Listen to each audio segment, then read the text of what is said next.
Welcome to My Apple Zone, and this is the review of the iPad, part 1 review. I'll be doing a bunch of different reviews on different aspects of the iPad, but this is part 1. Check it out. So what I'm going to do in part 1 of this review is show you the difference between the iPad and the iPod Touch and the iPhone. You've heard a lot of people compare the iPad to the iPhone or the iPod Touch, saying it's just a bigger version of those. And while it does use the same OS to some degree, there's a lot the iPad can do that the iPod Touch and the iPhone can't do, especially when it comes to applications. And so I want to show you those differences in part 1 of this review first. So you've got your basic applications that the iPhone OS and the iPad OS share in common.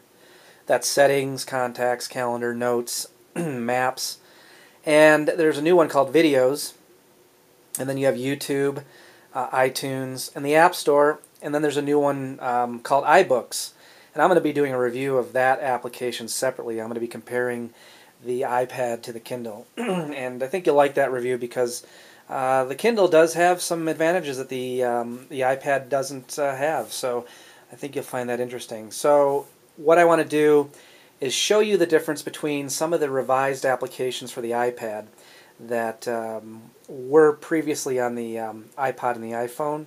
So the first application I want to show you is the Weather Channel app. Many of us have that application on our iPhone or on our iPod. So here is the old version of the weather app. And I've got it magnified. Normally it would be about that size, and if you want to see the difference between the iPod or the iPhone and the iPad, that's basically the difference in size. And I'll leave those next to each other for a second. But there you have the basic Weather Channel app, and then you can magnify it twice. But they've revised this application for the iPad, and as you can see, you've got the 10-day outlook, and it's pretty basic stuff, and you know the graphics aren't that great. It gives you the basic information that you need. But now take a look at the iPad version of this application. So we'll go to local weather. The graphics are just superior to what you find on the iPod or the iPhone. Plus, you've got so much more to look at. There's more room to put really cool graphics. So I'm going to tip this way, so you can see the difference. And you can do the 10-day forecast and scroll all the way out, and it shows you the animated graphics of the showers and the snow. Yeah, it's snowing in Salt Lake City, or it will be. And then you've got the radar view down here, which is really cool. And you've got the map that you can expand in and out. Go back to local weather. You've got the Storm Watch map that you can pull up. It gives you all the severe weather information. Getting back to the maps. So the graphics are much better on the iPad because you've got more screen real estate, you've got a faster processor, and you've got a better graphics chip. And the graphics and the colors are just sharp as can be and just look really, really great. So the next application I want to show you is called Planets, because the graphics are pretty amazing.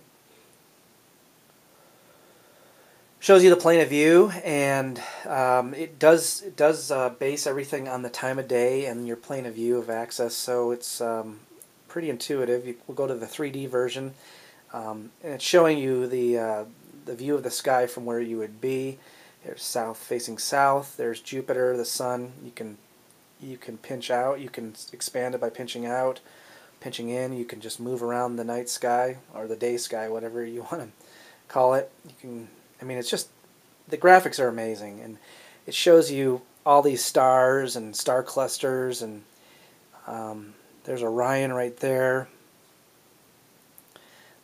Let's see, Gemini over there. Bring it into view, expand it out. There's let's see, where did it go? Oh, there's Taurus. And then you can select the planets. This is pretty cool. So we'll go to globe. And there's the Earth. So you can see the graphics are pretty amazing, and it's showing our location and marked in red, and it's showing where it's nighttime and daytime, and you can spin this as fast as you want. And you can spin it that way, and then you can change the rotation, and you can expand in, and then you can rotate it. So this application really utilizes and really shows off the graphics that the graphics chip that the iPad uses. This is a really phenomenal application, and it's free. It's a free application called Planets. I'll spin this globe really fast. You can look at the planets. We'll look at Jupiter. There's Jupiter, and there's Mars. You can rotate it on its north axis, spin it around, stop the planet from spinning, and then just spin it again. Scan in or pinch in and out. Look at the old canyons that are on the surface, and spin it up again. So this application is a great application. It's free for the iPad. It really shows off the ability of the graphics. It shows you that the iPad is definitely different from the iPod or the iPhone. Let's take a look at Real Racing HD. This again was an application specifically designed for the iPad. Go ahead and, sorry for hitting the camera. Here we go.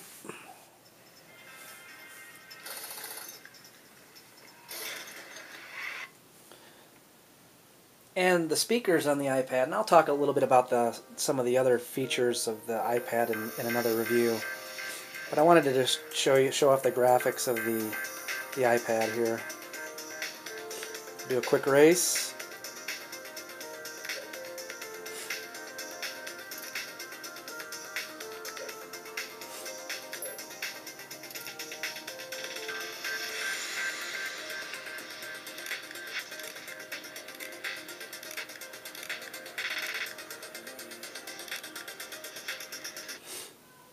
Okay, and we'll do this quick race really quickly to show you the graphics. Get the volume to turn up. Here's the speakers, by the way. Sound is really great.